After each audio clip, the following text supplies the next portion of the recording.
إن الحمد لله نحمده ونستعينه ونستغفره ونعوذ به من شرور أنفسنا ومن سيئات أعمالنا من يهده الله فلا مضل له ومن يضلل فلا هادي له أشهد أن لا إله إلا الله وحده لا شريك له وأشهد أن محمدا عبده ورسوله لا نبي بعده اللهم صل وسلم وبارك وأنعم على سيدنا محمد بن عبد الله وعلى آله وأصحابه وأنصاره وجنوده ومن استنى بسنته ومن تبعه ووالاه أما بعد فيا عباد الله أوصي نفسي وإياكم بتقوى الله وطاعته لعلكم ترحمون يقول الله تعالى في كتابه الكريم وهو أصدق القائلين يا أيها الذين آمنوا اتقوا الله وقولوا قولا سديدا يصلح لكم أعمالكم ويغفر لكم ذنوبكم ومن يطع الله ورسوله فقد فاز فوزا عظيما ويقول في آية أخرى قل هذه سبيلي أدعو إلى الله على بصيرة أنا ومن اتبعني وسبحان الله وما أنا من المشركين ويقول صلى الله عليه وسلم من دعا إلى هدى كان له من الأجر مثل أجر من عمله أو تبعه لا ينقص ذلك من أجورهم شيئا صدق الله وصدق رسول الله صلى الله عليه وسلم. Hadirin jamaah salat Jumat, hamba-hamba Allah, mudah-mudahan Allah senantiasa memuliakan, meridhai dan memberkahi kita semua. Marilah sama-sama kita memanjatkan pujian dan syukur kehadirat Allah Subhanahu wa taala yang karena limpahan rahmatnya, taufik dan hidayahnya pada siang yang penuh berkah ini kembali kita semua dimudahkan untuk bersama-sama bertaqarrub kepadanya melalui ibadah Jumat. Marilah kita berdoa kepada Allah, kiranya niat kita, langkah kita, hadir kita di dalam taqarrub ini Allah Subhanahu wa taala berkenan menerimanya. Allah jadikan wasilah kita semua mendapatkan ampunan. Allah tinggikan derajat kita dan mudah-mudahan Allah senantiasa catat di dalam lembaran-lembaran kita. Kaum muslimin, jamaah salat Jumat yang dirahmati Allah. Di antara amalan yang sangat mulia yang kedudukannya di dalam Islam sangat penting, yang begitu banyak faedah dan manfaatnya dan sangat besar pahalanya adalah berdakwah di jalan Allah Subhanahu wa taala. Ad-da'wah ila Allah fi sabilillah. Dakwah kepada Allah di jalan Allah. Yaitu kegiatan menyeru, mengajak orang-orang untuk selalu beribadah kepada Allah semata-mata dengan menjalankan perintah-perintahnya yaitu al-ma'ruf dan menghindari larangan-larangannya yaitu al-munkar. Sehingga karena begitu mulianya dakwah ini, Allah berikan tugas mulia ini kepada kekasih-kekasihnya. Tugas utama ini diberikan kepada kekasih-kekasih Allah itu para nabi dan para rasul. Sehingga mereka lah orang-orang yang terbaik, kekasih-kekasih Allah, orang-orang yang mulia mendapatkan tugas-tugas yang sangat mulia yaitu tugas dakwah. Rasulullah SAW diperintahkan oleh Allah Subhanahu wa taala untuk mendeklarasikan, untuk menyampaikan kepada umatnya bahwa beliau adalah seorang yang dakwah di jalan Allah. Kata Allah Subhanahu wa taala, "Qul hadhihi sabili ad'u ila Allah." Katakanlah wahai Nabi Muhammad, hadhihi sabili, inilah jalanku. Ad'u ilallah, yaitu saya berdakwah kepada Allah Subhanahu wa taala.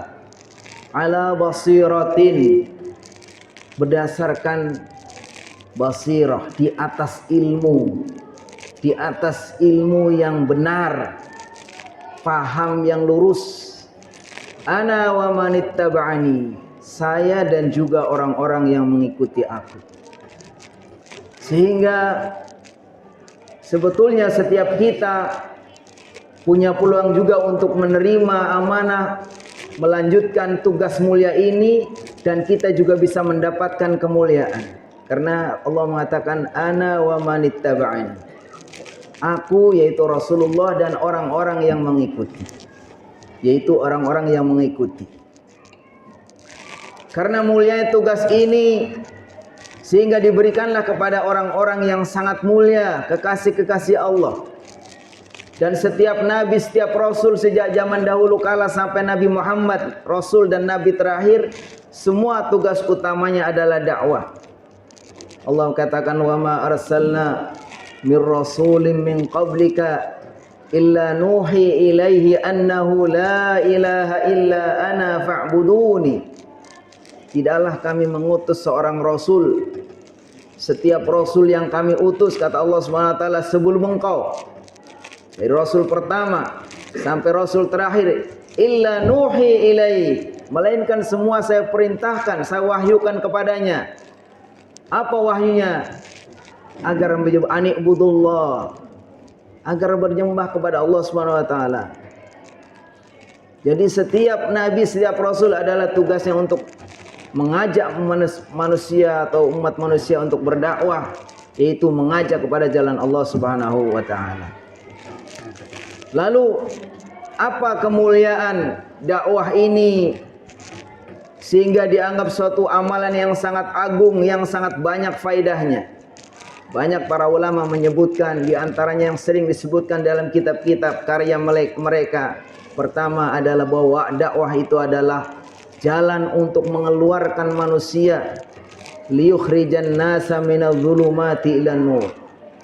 Dakwah adalah cara bagaimana Allah Subhanahu wa taala mengeluarkan manusia dari kegelapan, gelapnya kekufuran, gelapnya kemusyrikan, gelapnya kemaksiatan, ila nur, kepada cahaya terang, cahaya iman, cahaya Islam, cahaya kebaikan. Sehingga tugas para dai menyampaikan adalah dalam rangka agar mereka yang ada di dalam kubangan kegelapan agar keluar menuju kepada cahaya yang terang benderang. Yang kedua, di antaranya disebutkan bahwa dakwah ini adalah tugasnya, dakwah itu adalah untuk membina umat. Binaul ummah, agar umat ini menjadi umat yang terbaik, adalah tidak ada lain kecuali harus berdakwah. Mereka sebagai pelaku dakwahnya atau mereka yang menerima dakwah. Kata Rasulullah SAW, Allah Subhanahu wa taala berfirman, kuntum khaira ummatin ukhrijat linnas ta'muruna bil ma'rufi wa tanhauna 'anil munkar wa tu'minuna billah. Kalian adalah akan menjadi umat yang terbaik yang Allah keluarkan untuk di tengah-tengah manusia. Bagaimana umat yang terbaik itu? Ta'muruna bil ma'ruf wa tanhauna 'anil munkar, yaitu umat-umat yang selalu menyeru kepada yang baik, al-ma'ruf, dan mencegah kepada yang mungkar.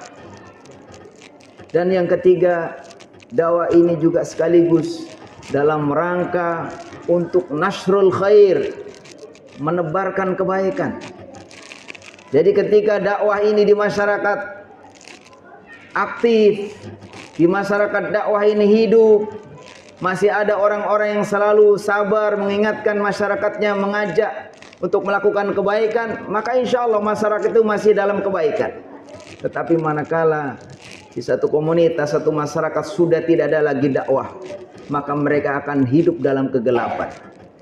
Rasulullah SAW menggambarkan dalam satu hadis yang sangat indah, ketika beliau membuat perumpamaan orang-orang yang mereka bersungguh-sungguh untuk saling mengingatkan dengan berdakwah di tengah masyarakatnya itu seperti orang yang menaiki sebuah kapal.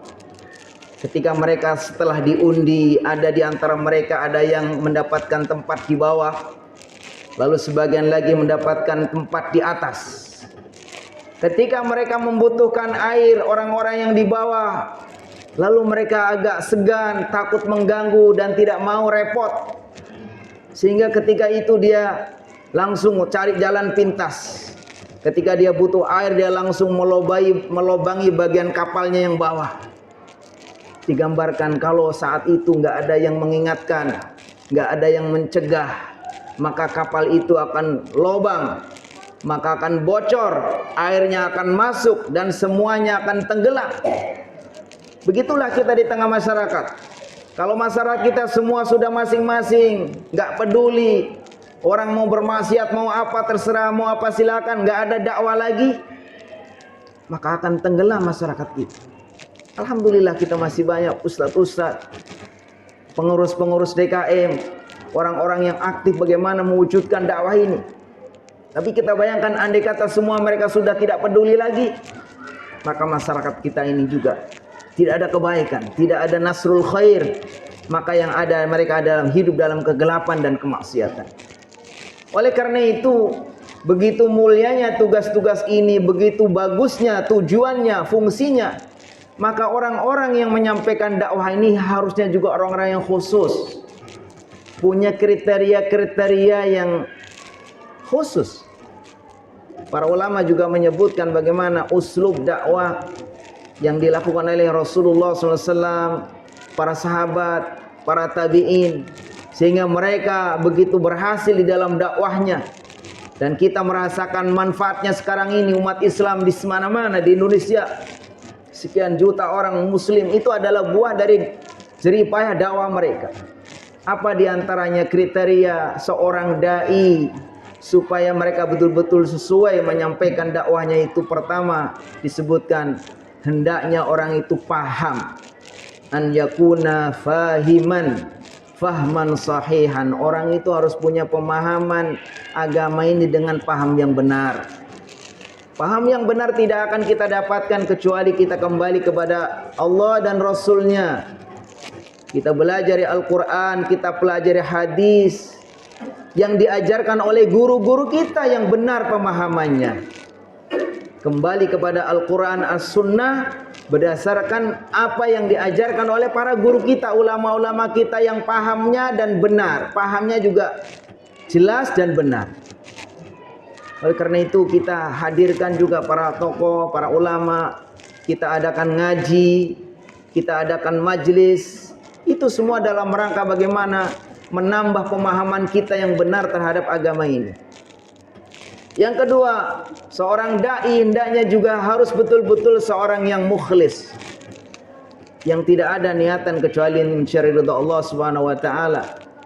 Dia jadikan dakwah ini sebagai amalan unggulannya, bahwa berdakwah itu adalah amalan yang sangat mulia di sisi Allah Subhanahu wa taala, yang pahalanya sangat besar, pahala jariahnya karena menyampaikan ilmu. Tetapi di balik itu sebetulnya seorang dai juga rawan. Manakala dia tidak ikhlas niatnya untuk mencari yang lain, maka mereka juga orang-orang yang akan pertama kali ditarik, diseret masuk neraka.